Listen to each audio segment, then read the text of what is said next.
오늘날 물론 이제 우리가 교회에 있는 행정적인 간사라든가 물론 여러 가지 직분들이 있잖아요. 오늘날 우리 현대 교회에. 근데 그 직분들이 모든 직분들이 전부 다 성경에 있는 것만 해야 된다. 그렇게 이제 우리가 그렇게 볼 수는 없지만 대표적으로 성경에 언급되어 있는 몇몇의 직분들이 있습니다. 근데 오늘은 그 집사라는 교회의 직분, 이게 어떻게 시작됐는지가 기록되어 있는 그 장면인데요. 그래서 오늘 이제 우리가 이제 논란이 되는 내용은 뭐냐면, 우리가 다른 사람들을 돕고 섬기고 어떻게 보면 사회복지라고 할까요? 어려운 사람 도와주고 가난한 사람 도와주고 먹을 거 없는 사람 먹을 거 주고 우물 없는데 가서 해외 가서 우물 파주고 그런 여러 가지 남을 돕고 봉사하고 이제 섬기는 그런 사역들이 이때부터 지금까지 계속 있잖아요. 근데 요즘 이제 어떤 기독교인들은 이런 얘기를 하더라고요. 예수님의 가르침은 인류 보편의 복지와 인간의 어떤 만족을 위해 오셨다. 이렇게 이해하는 사람들이 있는데 오늘 읽을 이 사도행전 6장을 보면은 우선순위가 어디에 있는가? 남을 돕는 게 우선순위인가? 라는 그런 질문의 대답도 될 것 같습니다. 그래서 제가 쭉 읽으면서 또 이야기를 진행을 해볼게요. 그때에 제자가 더 많아졌는데 헬라파 유대인들이 자기의 과부들이 매일 하는 그 구제에서 빠짐으로 히브리파 사람을 원망하니, 이게 무슨 얘기냐면 이 당시 교회가 지금처럼 이렇게 조직화된 교회가 아니라요, 그냥 예수님을 믿는 사람들이 아름아름 가정 안에서 또 이렇게 아름아름 모여 있는 그런 공동체에 가까웠습니다. 근데 문제는 뭐냐면 이 시대 때 예수님을 믿는다고 로마 사람들한테나 유대인한테나 둘 다 굉장히 위협적인 얘기거든요. 그러니까 로마 사람들이 볼 때는 이 기독교인들이 로마 황제가 주님인데, 황제가 신의 아들인데, 아니에요. 우리 기독교인들은 황제가 주님이 아니라 예수 그리스도가 우리의 주님이십니다. 그리고 황제가 하나님의 신의 아들이 아니라 예수님이 하나님의 아들입니다. 라고 고백을 하잖아요. 물론 이제 로마 황제가 말하는 거는 그냥 인간 신격화 정도, 정치적인 목적이지만 어떻게 이게 딱 맞아떨어져서 로마 사람들, 특별히 로마 정권이 딱 기독교인들 볼 때는 얘네 반역자거든. 그쵸? 황제를 이제 높여야 되는데 예수를 높인다라는 거죠. 그러니까 그 로마 정권에도 밉보이고, 그리고 유대인들 사회에서는 어떻습니까? 유대 종교 지도자들이 예수님을 하나님의 아들이라고 고백하는 이 기독교인들 보면 뭐라고 생각해요? 이거는 이단 사입이라고 생각을 하는 거예요. 그러니까 어디에도 낄 수 없고 무조건 욕을 먹고 심지어는 경제적인 능력이 없어요. 지금으로 말하면 약간 신용카드가 안 나온다고 해야 되나? 지금으로 말하면 은행 계좌를 못 만드는 이런 느낌? 그래서 매매를 못하는 상황에 처한 게 이 당시에 기독교인들의 모습입니다. 그러다 보니까 어때요? 교회 공동체 사람들이 가난할까요? 부유할까요? 일반적으로. 성경에도 물론 이제 예수님 믿는데 부자인 사람들이 몇 명 나오긴 합니다. 근데 그 사람들은 원래부터 사회적 지위가 높았던 사람들이 예수님을 믿은 거고, 대다수의 원래 자기 재산을 만들지 못했던 예수님을 믿는 그리스도인들은 대다수 가난하다라는 거예요. 근데 그 중에서도 고아와 과부, 성경에 보면 고아와 과부 얘기 굉장히 많이 나오죠. 고아와 과부는 경제권이 아예 없습니다. 오늘날 우리식으로 이걸 바라보시면 안 되고, 남편 없다고 요새 못 먹고 사나? 다 그냥 그 여자가 일해서 벌어먹을 생각을 해야지 왜 교회에다 손을 벌려? 이렇게 이제 생각할 수 있거든요. 근데 이 당시의 과부는 예, 경제활동 불가입니다.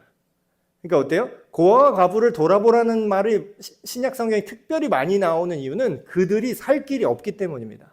실제로 수입이 빵원이에요. 수입이 없어요.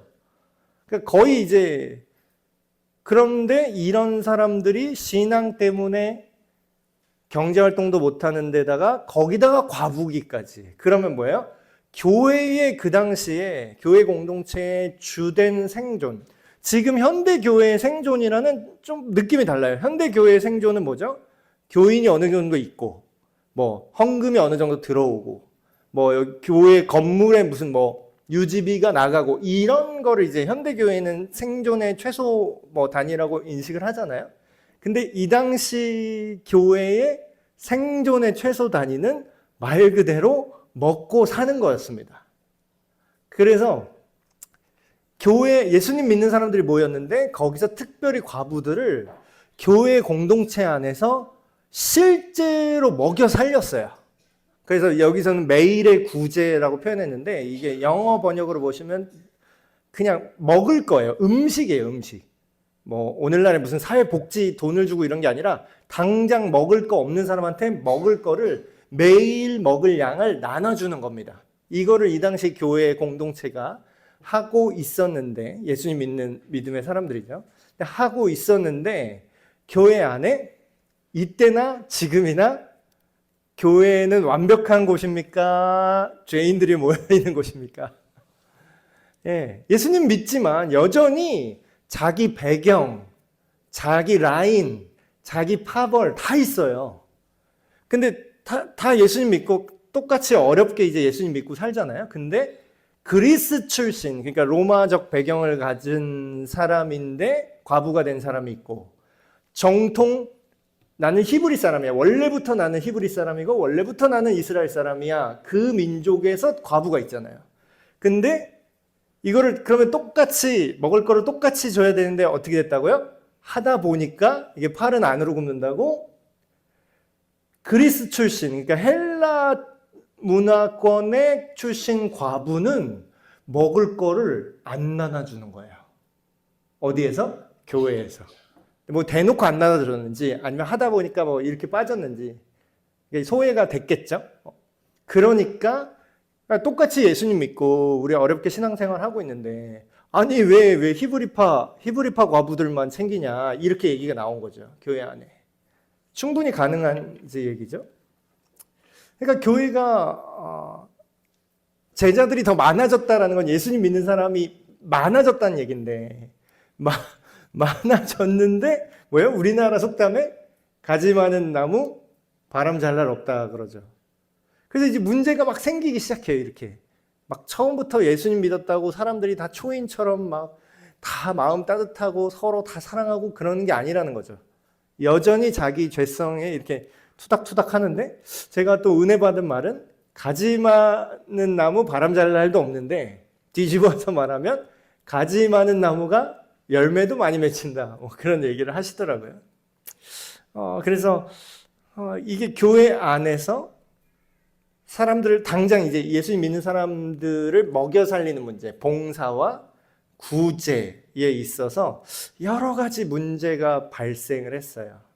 그래서 이 12사도가 모든 제자를 불러 이제 얘기를 합니다. 야, 우리가 하나님의 말씀을 제쳐놓고 이 접대를 일삼는 것이 마땅하지 않다. 이 일을 그전에는 사도들이 일일이 다 신경을 썼다라는 거예요. 근데 문제는 사도가 지금과 같이 무슨 담임 목사 체제로 한 교회 딱 건물 시스템 안에 딱 이렇게 있는 개념이 아니에요. 여기저기 돌아다닙니다. 순회 설교자에 가까워요. 순회 복음 전파자에 가까운 형태로 존재합니다. 그러다 보니까 교회가 지금처럼 이렇게 건물로 하나로 있는 게 아니라 이 가정, 요 가정, 저 가정, 얘는 또 굶고 있나 안 있나 그거를 다 살펴야 되는 거예요. 여기 이 과부는 그때 그 아줌마 지금 먹고 사나 몰라 하면은 계속 돌아다니면서 계속 살펴야 되는 거죠. 근데 그러기에는 어때요? 하나님의 말씀을 전파하고 나누는 게 시간이 모자르다라는 거예요. 야, 이거 안 되겠다.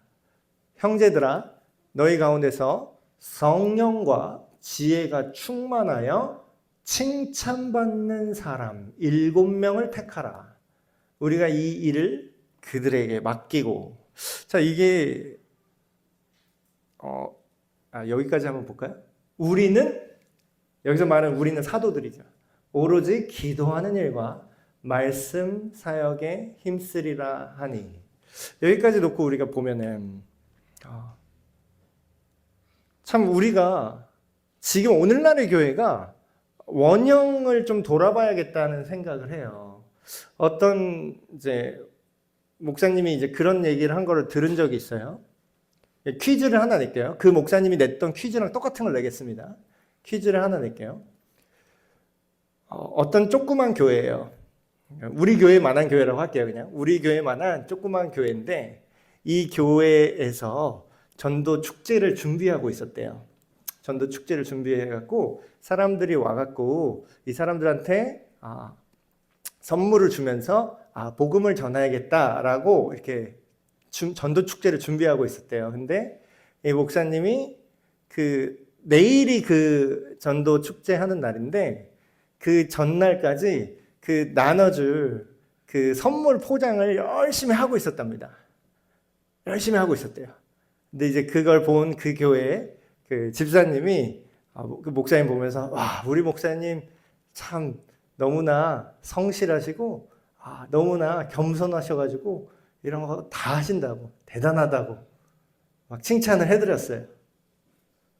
근데 이제 이 목사님이 이 케이스를 듣더니 그렇게 평가를 한 거예요. 자, 이 교회가 잘 움직이는 교회인가요? 문제가 있는 교회인가요? 보통 사람들은 여기서 문제를 발견을 못 합니다. 그리고 특별히 현대 사람들은 약간 목사를 개인 사업자처럼 생각하는 경향이 있는 것 같아요. 무슨 자기 회사 사장님, 무슨 가게 사장님처럼 생각하는 경향이 있는 것 같아요. 요즘 이제 잘 모르시는 분들이죠, 교회에 대해서. 근데 그런 사람들이 볼 때는 뭐예요? 여기에 아무런 문제가 없어요. 자기 사업 자기가 열심히 하는데 그럼 지가 나와서 해야지 뭐. 그럼 그거 다 열심히 자기가 해야지 뭐. 이렇게 생각을 하세요. 근데 그게 외부 다른 교회들 이제 사례를 듣고 컨설팅 해주는 목사님이었거든요. 근데 그 사례를 듣더니 이 교회의 문제점, 그 선물을 왜 포장을 하냐라는 거예요. 지금 선물을 왜 포장하는지, 뭐 하려고? 구제하려고? 봉사하려고? 사람들 도와주려고? 그게 아니잖아요, 목적이. 목적이 뭐였죠? 복음을 전하기 위해서 선물도 필요한 거죠. 근데 그러면 그 컨설팅 해주는 목사님이, 그러면 그 목사님은 다음날 그 전도 축제에서 선물을 신경 쓸 게 아니라 거기서 복음 메시지를 어떻게 전할지 그거를 준비하고 그 원고를 한 번이라도 더 고치고 있어야 되는 거 아니냐. 그 얘기를 하는 거예요. 근데 문제는 그 당사자 목사님은 그 말을 못해요. 왜 못하죠? 사장님처럼 생각하는 교인들이 있기 때문입니다. 자, 사도행전 6장 우리가 읽은 이 부분을 보면요, 이 부분이 정확하게 나와요. 목회자, 물론 이제 여기서 사도인데, 오늘날에 이제 이 당시에 사도와 같은 그런 존재가 있다, 뭐 신사도 운동, 뭐 그건 이단이고요. 사도들이 했던 그 사역이 이어져 와서 남아있는 것들을 이제 본다면, 사도들은 복음을 전하고 하나님의 말씀을 가르치는 자였죠. 근데 이것을 현대에 어느 정도 계승한 직분은 뭐냐? 안수를 받은 목사직으로 계승되었습니다. 자, 그러면 근데 여기 이제 교환에도 제가 써놨지만 행정 목사, 요즘은 목사님들도 굉장히 이게 넓어졌어요. 뭐가 굉장히 똑같은, 옛날에는 목사님은 딱 설교하고 딱 그 정해진 그런 틀이 있었는데 요즘에는 무슨 행정만 하는 목사님도 있고, 어떤 목사님은 진짜 하루 종일 뭐 1년 내내 장례 집례만 하는 목사님도 있어요. 장례 목사, 뭐 어떤 목사님은 계속 찬양팀만 관리해요. 음악 목사. 여러 형태의 목회자가 생겼지만 목회자의 원래 근본 역할이 뭘까요? 하나님 말씀을 가르치고 전달하고 복음 사역에 힘쓰는 역할입니다. 아니 근데 목사가 청소해도 돼요. 괜찮아요. 그게 나쁜 게 아니에요. 목사가 뭐 그 포장지 싸도 돼요. 괜찮다니까요. 그거 안 사고 나는 목사니까 안 할 거야. 이런 교만한 목사지.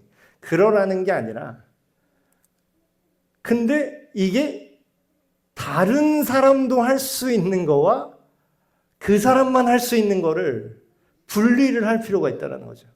그 뭐 부목사 때부터 이제 전통적인 이제 한국 교회에서 이제 어떤 경험을 그래도 사역 경험을 했는데 운전을 엄청 합니다. 운전. 그래서 어떤 목사님은 또 이렇게 얘기하더라고요. 야, 내가 목사인지 운전기사인지 모르겠다. 그러니까 우리가 이 말씀을 이해할 때 그 목사님을 우쭈쭈하고 막 높여라 무슨 여기가 무슨 유교가 아니에요. 우리는 기독교지. 그래서 목사를 무슨 뭐 더 대우해줘라 이런 뜻이 아니라 왜 공격수한테 수비를 시키냐고요. 수비수한테 왜 공격을 시켜요? 그러니까 그 개념으로 이걸 접근해야 된다라는 거죠. 그래서 이런 맥락에서 7 집사를 세우는 이야기가 나옵니다. 집사님도 참 이것도 말하기도 죄송스러운데 현대교회 여기 집사님의 조건이 뭐냐면 성령과 지혜가 충만한 사람이라 그래요. 성령과 지혜가 충만한 사람. 뒷부분에 계속 읽으면 아시겠지만 이 집사님은요 현대의 집사님이랑 굉장히 느낌이 다르죠. 우리나라 교회가 솔직히 직분 너무 남발해서 약해진 것 같아요. 같아요가 아니라 그게 사실인 것 같아요. 집사님이 너무 많아요. 그냥 교회 오래 다니면 다 집사 뭐 이제 직분을 이제 서리 집사지만 이렇게 주긴 하는데 그러다 보니까 자기가 왜 집사가 되는지도 모르고 집사가 뭐 하는지도 모르고 하시는 분들도 굉장히 많아요. 그냥 호칭 없이 우리나라 이제 유교 문화권이라서 또 호칭 없이 누구를 부르는 게 굉장히 미안해하고 그리고 또 어떤 교회는 우리 교회에서 집사 안 주면 딴 데 가서 집사 금방 받아버리니까 또 교인 뺏길까봐 빨리 집사를 줘서 여기에 눌러 앉게 하자 이런 교회도 있는 것 같아요. 뭐 대놓고 그렇게 얘기를 안 하지만 근데 집사님은요 원래 뭐 하는 사람이냐면요 그러니까 원어를 보면은 디콘이라고 집사라는 그 원어는 뭐냐면요 먼지를 일으키는 사람이란 뜻이에요. 직역하면 왜 이 사람은 먼지를 일으킬까요? 가만히 앉아있지 않아서 항상 움직이고 빨빨빨빨 해서 발에서 먼지가 폴폴폴 나는 사람이란 뜻입니다. 왜 그럴까요? 봉사와 돕는 사역을 하는 그러니까 행동대장 같은 존재예요. 행동대장. 그러니까 이분이 선봉이에요. 교회의 선봉이에요. 집사들은. 그럼 뭐냐? 직접 움직이고 이 세부적인 이런 구제와 도움들 살펴보는 것들. 찬양 가사 중에 뭐 주님의 손과 발되어 뭐 이런 가사들 있잖아요. 집사님이 딱 그 포지션입니다. 근데 그 조건이 뭐예요? 성령과 지혜가 충만한 사람이래요. 성령. 자, 이거 참 우리가 묵상을 많이 하면 좋을 것 같은 게 사회적으로 무슨 돈이 많고 무슨 뭐 어디 교수고 뭐 이게 직분자들을 뭐 우리나라 현재 뽑는 거 그런 거 좋아하잖아요. 근데 그 칭찬받는다라는 게 사회적으로 칭찬받는 사람이 아니라 그리스도 안에서 칭찬받는 사람이어야 한다라는 거예요. 그리고 성령이 충만하다는 건 뭐예요? 저는 안 믿는 사람이 오히려 교회한테 이렇게 글을 쓴 걸 봤어요. 안 믿는 사람이. 자기는 교회를 안 다닌대요. 근데 내가 교회에 그 직분 주는 그 목사들이나 이런 사람 좀 보세요 하고 누가 글을 썼어요. 당신들 교회에서 직분자라고 이렇게 직분을 줄 때 제발 무슨 시험이라도 좀 보게 하세요. 이런 식으로 쓴 거예요. 근데 무슨 시험을 보냐? 말 좀 예쁘게 하는 시험이라도 좀 치라고. 아니, 일반인, 안 믿는 사람이 일반적으로 뭐, 이거는 예의고 예의가 아니고, 이런 이제 말하기, 듣기부터 좀 가르치고 직분을 세우라고 이런 얘기를 하는 거예요. 그 글로. 그래서 그걸 보니까, 이렇게, 물론 목사는 안 그렇겠습니까? 목사들도 막 그런 이상한 사람들 있잖아요. 근데 그런 거에 대해서, 이게 성령으로 충만하다라는 건 하나님의 생각으로 내 마음과 생각과 행동과 언행이 가득하다는 뜻이거든요.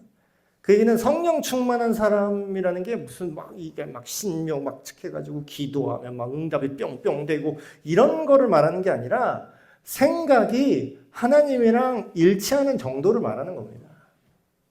그러니까 말 좀 가려서 하고 할 말 안 할 말 좀 가리고 이 정도만 해도 성령과 지혜가 충만한 거예요, 사실.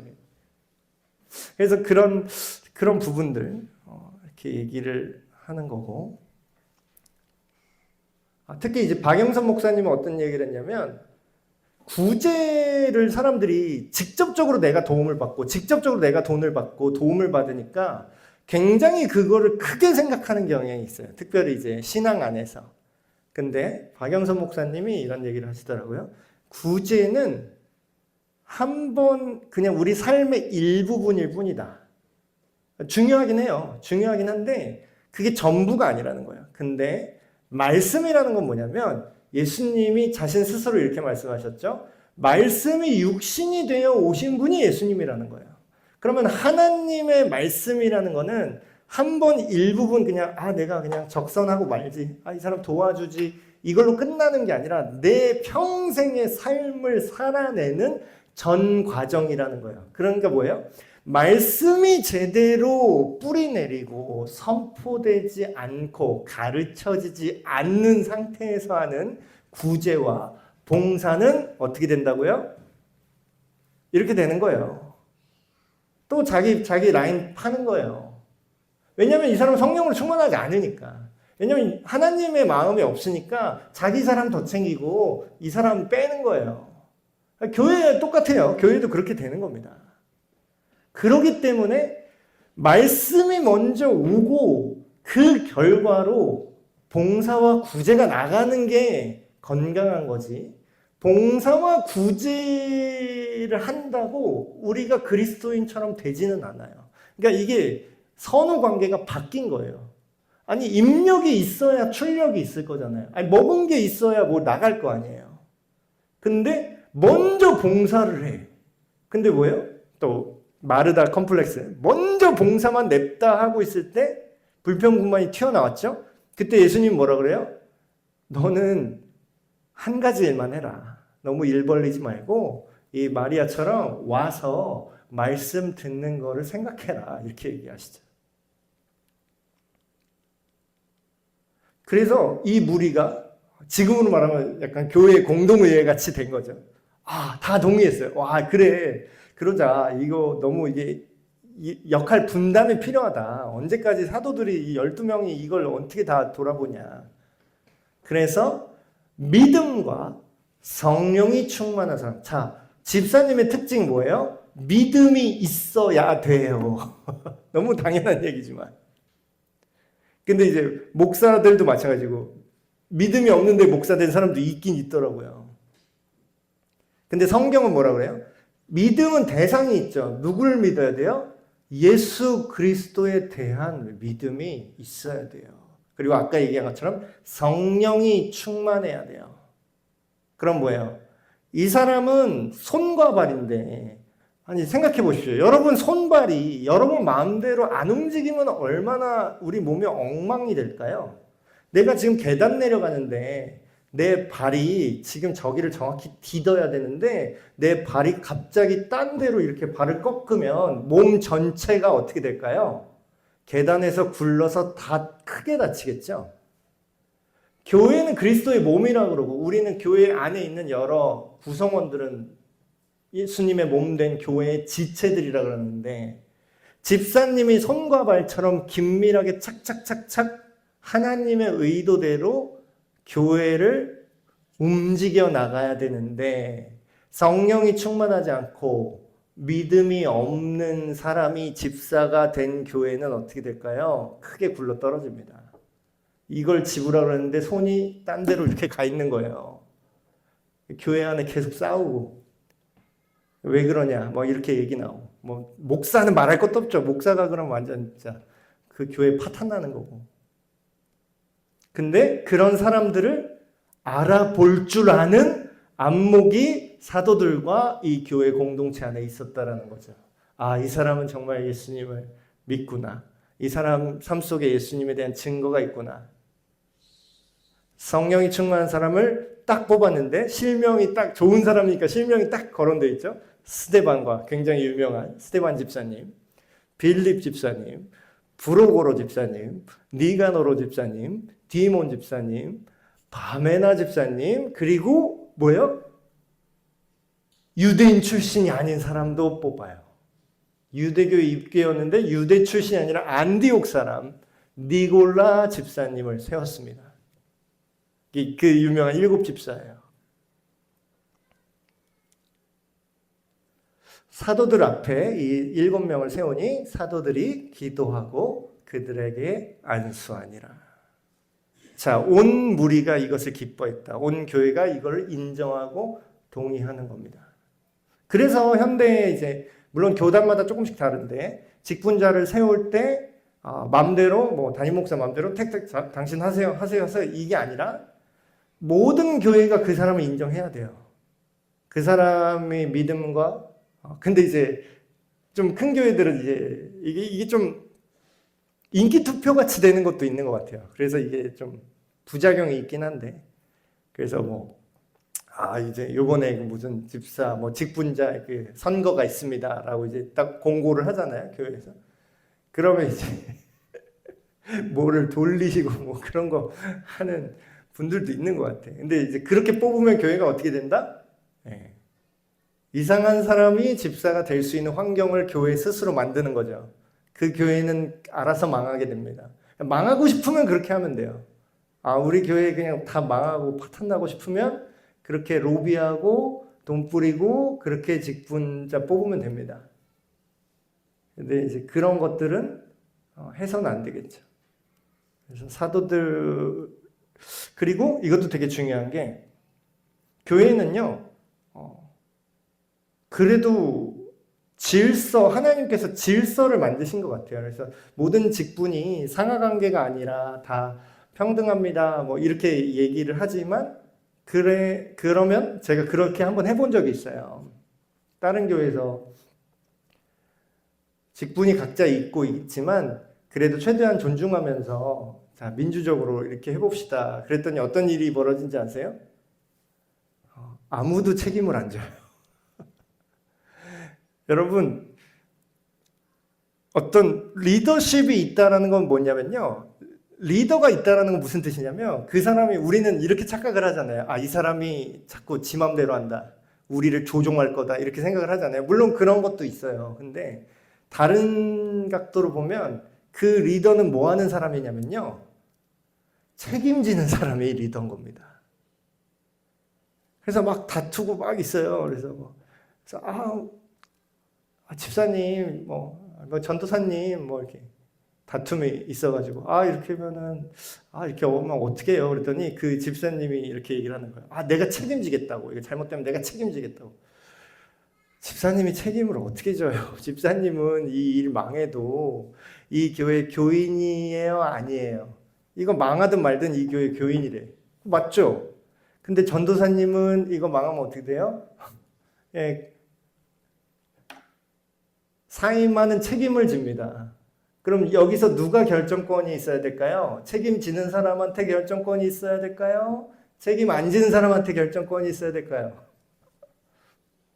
그런 거예요. 그럼 집사를 뽑는 것도 다 같이 그냥 우리가, 물론 이제 회중교회 침례교는 좀 그런 게 강해요. 거기는 그냥 목사님도 그냥 1표, 다 1표. 그래서 정말 민주적으로 뭐 이렇게 한다, 막 가족적으로 한다 그러더라고요. 근데 이제 그게 잘 되면은 이제 다행인데, 이제 장로교단은 그래도 이 권위가 안수를 해줄 수 있는 존재들은 이제 목회자나 그리고 그런 노회나 총회에 있습니다. 그래서 왜냐하면 일이 잘못되면 책임지는 사람이 있는 거예요. 그래서 이 사도들이 이거를 최종적으로 인준하고 이 7 집사를 세웁니다. 그래서 지금도 마찬가지죠. 서리 집사님은 뭐 그냥 간략하게 뭐 선서나 가구 같은 걸로 이제 처음에 이제 쓰시지만 정확히 이 시대의 집사님으로 말하면 안수 집사님부터 이제 이 제도와 맞는 거죠. 그래서 이들에게 이걸 택하고 안수했다. 근데 안수했다는 거 뭐예요? 하나님 앞에서 이 집사님 7명은 지금 어떻게 된 거냐면 권한과 책임을 부여받았습니다. 이게 되게 중요해요. 권한이 있어야 돼요. 근데 이게 둘 중에 하나라도 없으면 이게 일을 못합니다. 권한은 없는데 책임만 지우는 사람도 있어요. 나한테 결정권이 없는데 일이 틀어지면 나한테 책임을 지래. 그건 말이 안 되는 거죠. 그럼 나한테 책임을 지게 할 건 뭐예요? 뭐도 줘야 돼요? 권한도 줘야 돼요. 결정권이 나한테 있어야 내가 책임을 지죠. 근데 이 7 집사님은 지금 봉사와 구제 영역에 있어서 권한과 책임을 부여받게 된다는 겁니다. 근데 그렇게 돼서 어떻게 됐어요? 이렇게 분업이 이제 잘 되다 보니까 어떻게 됐다고요? 하나님의 말씀이 점점 더 왕성해졌다 그래요.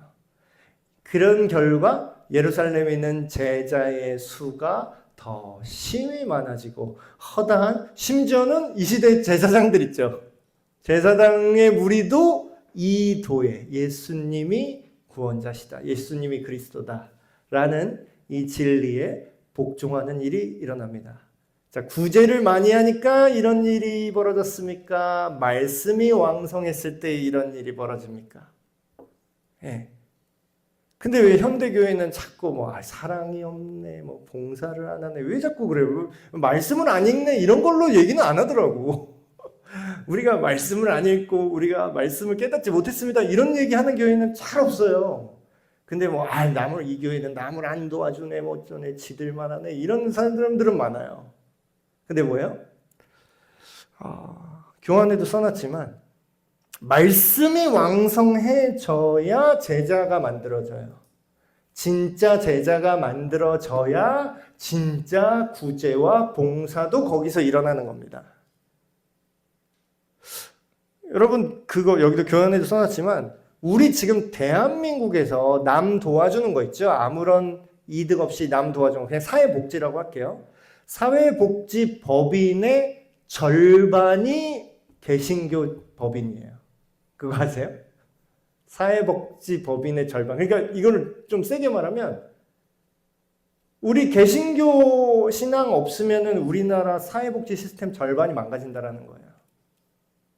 그럼 뭐예요? 이게 자랑하는 게 아니라 예수님을 믿는 사람들이 말씀을 통해서 믿음과 성령이 충만해지고 그런 사람들이 집사로 세워지고 그 집사님 같이 주님의 손과 발이 돼서 실질적인 영역에서 돕는 사람들이 생겨나서 이 사회까지 밝아지고 있다라는 거예요.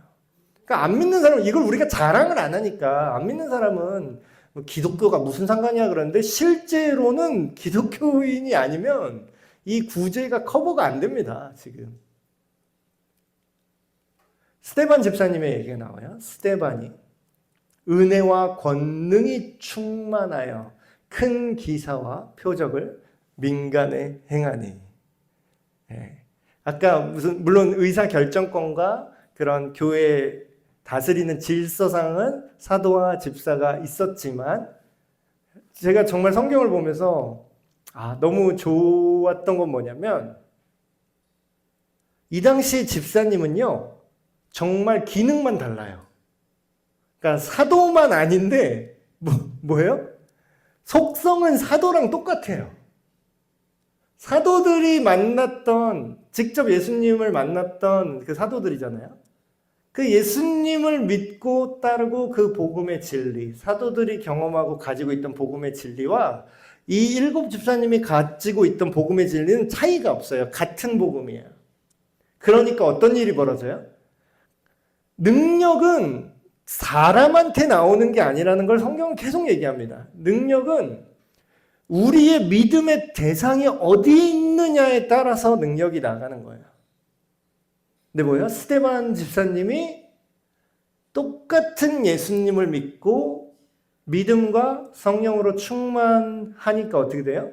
하나님의 은혜와 하나님의 권능이 충만해졌어요. 그래서 어때요? 큰 기사와 어떤 표적들을, 기적들을 막 병을 고치고 귀신을 쫓아내고 이런 것들을 그냥 사람들 앞에서 하게 된 거예요. 이거 누가 하던 일인지 아세요? 사도들이 하는 일입니다. 몇 장 전에 사도들이 했던 거예요, 이게. 근데 뭐예요? 근데 오늘날은 어떠죠? 평신도라고 자꾸 급 나누지 마라 이렇게 얘기하잖아요. 근데 그들이 또 나누는 게 있어요. 뭔지 아세요? 대우는 목사랑 평신도랑 똑같이 하자. 우리 다 그냥 민주적으로 가자. 이렇게 얘기를 해요. 근데 문제는 그런 말 하는 사람들 중에 목사들처럼 똑같은 기준으로 신앙생활하라 하면 아무도 동의하는 사람이 없어요. 이게 모순이에요. 근데 뭐예요? 지금 스데반이 나는 사도가 아니니까 전도는 안 해도 돼. 나는 사도가 아니니까 대충 믿어도 돼. 이 스데반 집사님이 지금 그랬나요? 아니요. 완전 똑같아요. 기능만 달라요. 사도들은 말씀과 복음 전파와 가르치는 일에 전무한다면 스데반은 똑같이 믿고 성령으로 충만한데 봉사와 구제를 손과 발처럼 디콘의 역할을 하고 있었던 거죠. 근데 똑같은 예수님이 그 안에 계시기 때문에 뭐예요? 예수님이 나타내는 기적이 똑같이 나타납니다. 그러니까 여러분 오늘날에 정말 만인 제사장 그러니까 막 목회자는 사제가 아닙니다. 맞아요. 이제 모두가 예수님 믿는 저와 여러분 모두가 왕 같은 제사장이고 하나님의 자녀된 백성이 맞습니다. 그러면 여러분들도 목사한테 요구하는 그 영성을 바라셔야 돼요. 그러니까 바라기만 할 게 아니라 그게 될 수 있어요. 기능이 다르다니까요. 여러분이 저처럼 전업 목사처럼 전업으로 말씀 연구하고 이런 거는 못하겠죠. 역할이 다르니까. 근데 제가 믿는 예수님이랑 여러분들이 믿는 예수님이랑 능력이 똑같다니까요. 그거를 우리가 이 말씀을 보면서 그래 나는 집사니까 이 정도만 대충 믿어도 돼. 이게 아니에요. 집사님이 날아다닙니다. 지금 보시면. 이른바 자유민들, 즉 구레네인, 알렉산드리아인, 길리기아와 아시아에서 온 여러 민족들, 다양한 사람들의 회당에 들어가서 어떤 자들이 일어나 스데반 집사님과 더불어 논쟁이 벌어졌어요. 이 집사님 대단해요. 지금으로 말하면 기독교 변증을 하는 거예요, 변증. 근데 이제 우리나라에도 그런 분들 있더라고요. 되게 그냥 목회자가 아닌데도 굉장히 어떤 신앙에 대해서 안 믿는 사람들이 하는 질문에 대해서 이렇게 같이 얘기하고 그런 사람들이 있어요. 그러니까 이런 논쟁이 벌어진 거죠. 근데 스데반이 그들에게 대답을 합니다. 스데반 집사님이. 근데 어때요? 지혜와 성령으로 그분이 말하는데 그 공격하는 자들이 당할 수가 없었대요. 그러니까 논리적으로도 이길 수 없었다라는 거예요. 그러니까 집사님은 지혜와 성령으로 말을 하셔야 돼요. 그러니까 지금 이런 표현을 썼다고 이게 종교적인 말투로 거룩한 말투로 주님 이 말만 하라는 뜻이 아니에요. 일상 언어로 얘기를 하세요. 근데 내용이 뭐예요? 안 믿는 사람 볼 때 말하기 듣기나 좀 가르쳐서 직분 줘라 이런 말은 안 나와야 된다라는 거죠. 지혜롭고 성령으로 말한다는 건 뭐죠? 성령님의 생각으로 말을 한다라는 거예요. 성령님이라면 그렇게 무례하게 말하지 않을 것이라 이런 거죠. 근데 이제 안 통하니까 실력으로 안 되니까 이 사람들이 화가 났어요. 그래서 사람들을 돈을 주고 매수해서 모함을 합니다. 이 사람이 모세와 하나님을 모독하는 말을 하는 것을 우리가 들었다. 이제 거짓 증인을 돈 주고 사주를 한 거죠. 백성과 장로와 서기관들을 충동시켰다. 이제 예수님한테 했던 거랑 똑같은 짓을 합니다. 자, 이게 우리가 사도행전 보면서 느끼는 게 예수님이 했던 일을 사도들이 똑같이 하고요. 사도들이 똑같이 했던 일을 집사님들이 똑같이 해요. 그게 뭐예요? 교회는 예수님 믿는 신앙은요, 복사를 누가 잘하느냐예요, 복사를. 근데 애매하게 복사하면 안 되고 정확하게 복사를 하는 거죠. 우리가 예수님을 한번 싹 복사를 한 거를 그 새로운 사람한테 또 전해주고 그래서 원본이 확장되는 거. 그 똑같은 믿음이 막 저 이단 사이비에서 말하는 그 교리만 똑같이 달달달달 외우는 그런 복사 말고 그 똑같은 복음이지만 각 사람의 마음속에 자라는데 그 사람에 맞게 하나님이 그 성품에 맞게 열매를 딱 맺혀주세요.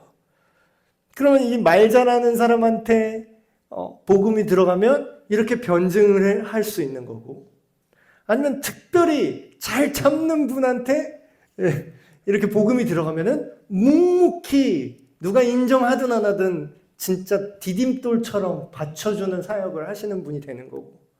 그래서 우리가 예수님이 하셨던 일을 우리가 똑같이 하는 거, 이건 긍정적인 부분이고, 예수님이 당했던 고난이 있잖아요. 저는 속상한 일이 있을 때마다 그런 일을 생각을 하면 굉장히 치유가 되고 위로가 돼요. 뭐냐면, 그래, 예수님한테도 이러는데 뭐 내가 뭐라고 이렇게 생각을 하면은 굉장히 마음이 되게 힘들고 막 공격받고 막 그럴 때에도 마음이 편해지더라고요. 그래, 예수님한테도 이렇게 말꼬리 잡고.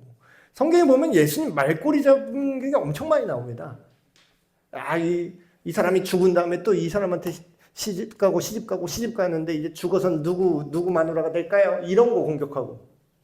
자, 이거 세금을 로마 정부에 세금을 낼까요? 말까요? 계속 공격한 거예요. 어떻게든 걸어보려고, 어떻게든 모함하려고. 근데 예수님한테도 그렇게 했는데 저와 여러분한테 이 세상이 안 그럴 것 같으세요? 그러면은 우리가 막 이게 잘못된 생각을 가지면 이런 생각을 합니다. 내가 예수님을 믿는데 왜 이렇게 나의 인생에 이렇게 고난이 많냐? 너무 힘들다. 내가 뭔가 잘못해서 이렇게 하나님이 나한테 벌 주시나 보다. 물론 직접 자기가 죄를 지으면 그럴 수도 있어요. 근데 내가 예수님 말씀대로 살고 지금 이 스데반 집사님처럼 제대로 살잖아요. 그러면 반드시 공격이 들어옵니다. 무조건 100% 확률로 공격할 거예요. 예수님한테도 시험하는 사탄인데 우리한테 안 할 것 같으세요? 5만 백성과 장로들과 서기관들, 종교 지도자들 잡아가지고 공회에다 잡아 올린 거죠. 또 스데반 집사님을. 거짓 증인들을 세우고 이렇게 말합니다. 이 사람이 이 거룩한 성경과 율법을 거슬러 말하기를 아주 난리도 아니에요.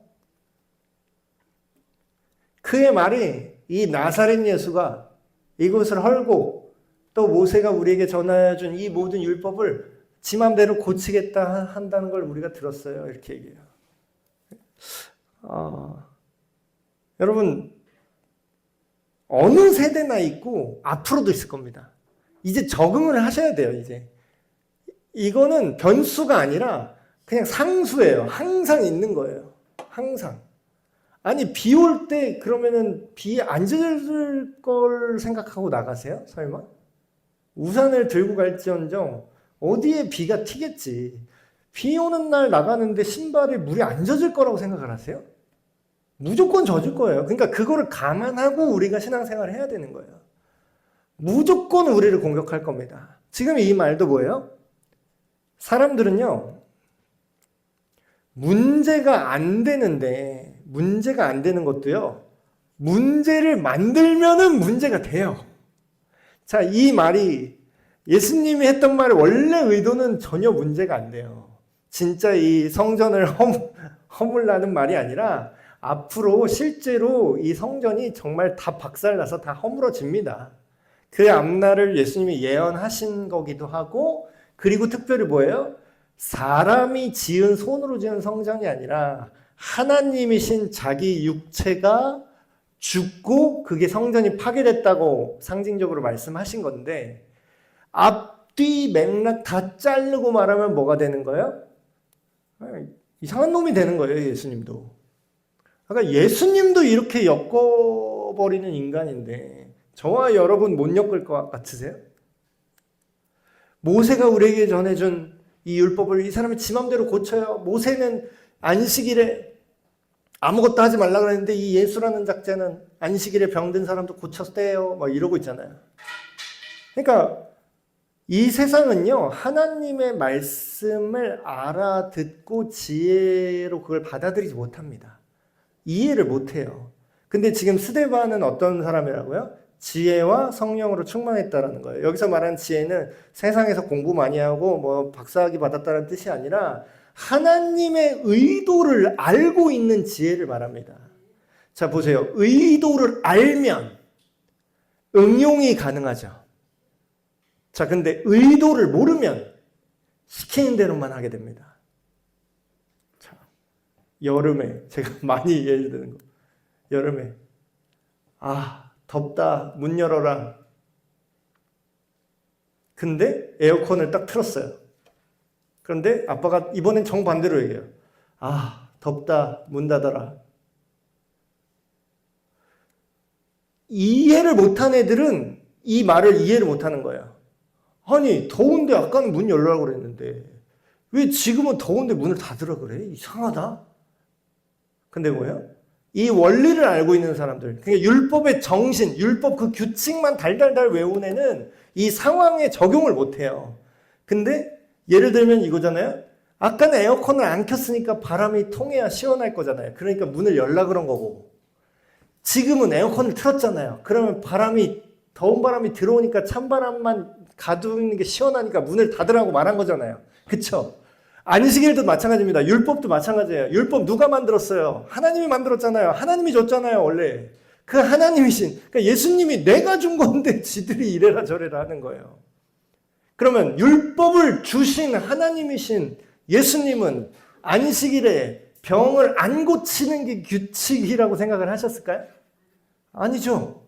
야, 그거 안식일에 아무 일도 하지 않는 게 근본이 아니라 안식일에 하나님의 뜻이 이루어지도록 네 일하는데 정신 팔려서 하나님 말씀 못 듣고 일하는데 정신 팔려서 하나님의 은혜를 묵상하지 못하고 하나님 말씀을 모를까봐 만들어 놓은 거야. 근데 하나님의 은혜는 안식일이든 아니든 병든 자를 자유케 하는 거야. 뿅. 근데 바보 자식들은 뭐예요? 지혜 없고 성령이 없는 애들은 이해 못하니까 뭐라 그래요? 규례를 고치겠다. 하나님의 법은 변함이 없으신데 저놈이 고친다 그랬다. 얼마나 바보들입니까, 이 사람들이. 근데 바보들은 이걸로 우리를 엮을 수 있다라는 거예요. 그럼 뭐예요? 우리가 예수님을 따를 때 고통과 고난과 공격과 모함과 이게 피해갈 수 있다? 바보 같은 사람도 이렇게 생각하는 사람이 있어요. 우리가 하나님을 사랑하고 하나님의 말씀에 순종하고 살면 하나님께서 우리를 고통에서 건져주실 겁니다. 그럴 수도 있어요. 네가 죄 지어서 고통받는 거는 네가 죄를 안 지으면 하나님이 건져주죠. 근데 뭐예요? 올바르게 하나님의 말씀대로 가려고 그래도 고통이 들어오는 때가 있어요. 그러니까 이거는 굉장히 초보적인 생각인 거예요. 한쪽 면밖에 못 보는 거예요. 순진하게 막 우리가 하나님을 사랑하면 하나님이 우리에게 물질의 복도 다 주실 겁니다. 그럴 수도 있어요. 근데 왜 사도 바울은 물질의 복이 그렇게 지지리도 없어서 남들은 베드로도 뭐 사역비 받고 사례비 받고 사역한 것 같아요. 말하는 걸 봐서는. 아내도 있었고. 근데 바울은 뭐라 그래요? 내가 뭐 능력이 없어서 베드로처럼 이렇게 교회로부터 물질을 공급받지 못하는 줄 아냐? 이렇게 설명하는 장면이 나와요. 그러면 하나님을 안 사랑해서 그 예수님의 제자들과 사도들은 가난하게 살았어요? 그거 어떻게 설명할 거예요? 그러니까 우리가 이제 초보자처럼 그렇게 생각을 하시면 안 된다라는 거죠. 이렇게 모함을 하니까. 근데 뭐예요? 이 사람들이 지금 죽이려고 온 거예요. 사실 이렇게 하다가 예수님도 죽인 거잖아요. 몇 달 전에. 근데 스데반이 어떤 반응을 보여요? 그의 얼굴이 천사의 얼굴 같대요. 얼굴에 좀 빛이 나. 그러니까 스데반 집사님은 다음 장에서 이제 순교를 당하는 장면이 나오지만 그런 것 같아요. 아까 제가 말씀드린 이런 느낌이었을 것 같아요. 예수님한테 했던 짓을 나한테도 똑같이 하는구나, 이들이. 그러면서 불안한 게 아니라 내가 뭐라고 예수님과 똑같은 길을 가네? 하면서 더 마음이 즐거워진 거죠. 더 마음이 가득 찬 것 같아요. 두려운 게 아니라 자랑스러워하고 더 평온해져요. 내가 뭐라고. 예수님도 십자가에 못 박아 죽인 놈들인데 나 같은 죄인은 이 정도는 감사하지 하면서 천사와 같은 얼굴로 이 장면을 맞이한 거죠. 그래서 우리 6장 여기까지 봤는데 두 가지 기도 제목을 가지고 우리가 함께 기도하고 마치면 좋겠습니다. 첫 번째 기도 제목은 앞에 이야기 나온 것처럼 교회가 선행을 하죠. 구제도 하고 돕는 것도 합니다. 근데 단순한 선행이요, 하나님의 말씀 앞에서 우리 평생 살아가는 그 삶을 대체하려고 하는 사람들이 있어요. 그러니까 구제하면 속이 편해요. 왜냐면 눈에 보이잖아요. 나 이거 돈 기부했어요. 나 이 사람 도와줬어요. 나 착한 일 했어요. 하나님 나 잘했죠. 근데 그거는 한 번 하면 쉬운데, 여러분 말씀으로 살아가는 삶은요, 한 번 돈 주고 끝나는 게 아니라 우리가 살아 숨 쉬는 그 숨이 끝나는 그날까지 계속 살아야 돼요. 그러니까 말씀이 구제보다 앞서는 거예요. 말씀은 우리의 삶의 전체를 다스리는 엔진입니다.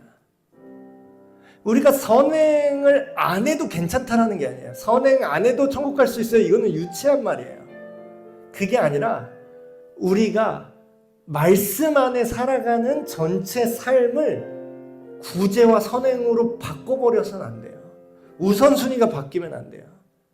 오히려 우리가 우리의 삶의 전체를 예수님과 동행하면서 말씀을 우리가 더욱더 배우고 느끼고 그 복음 안에서 충만해질 때 실제로 우리의 삶이 구제와 선행과 봉사가 흘러나오게 되는 거죠.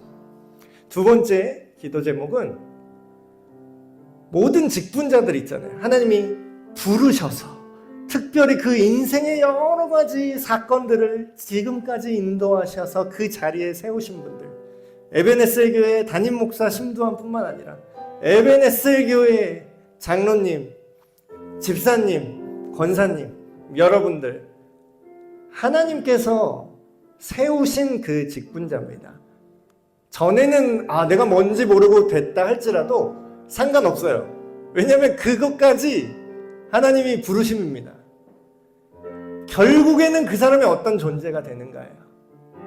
말씀에 기록된 진정한 목회자, 기도와 말씀에 전무하여서 하나님의 복음을 유지시키고 전달하는 자, 그런 진정한 목회자 되게 하시고, 또한 우리 에베네셀 교회의 진정한 집사님, 스테반 집사님 같은 진정한 집사님, 또 권사님, 장로님 되게 하여 주시옵소서. 다 같이 한 마음으로 기도하시겠습니다. 하나님 아버지, 우리가 구제가 신앙의 전부인 것처럼 착각하는 경우도 너무나 많이 있습니다.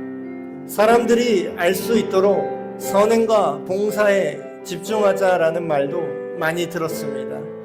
그러나 주님의 말씀이 흥왕하지 않고서는, 주님의 말씀이 펼쳐나가지 않고서는 그들 안에 진정한 구원과 예수 그리스도의 복음이 전파될 수 없음을 고백합니다. 하나님, 우리가 따로 봉사와 구제를 위해 주님의 손과 발이 되게 하도록 집사님을 세운 것처럼 우리 교회가 주님 안에서 말씀과 또한 삶이 일치하도록 주님 우리를 이끌어 주시옵소서. 하나님께서 세우신 각 직분자들이 하나님께서 부여해 주신 책임과 권한을 가지고 하나님의 나라를 세워가는 일에 부족함이 없게 하여 주시옵소서.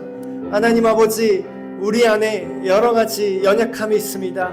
그러나 말씀에 기록된 그 처음에 하나님께서 의도하셨던 것이 다시금 우리의 삶 속에서 세워지길 원합니다. 하나님, 우리를 변화시켜 주시옵소서. 하나님 아버지, 오늘 사도행전 6장 말씀을 통하여서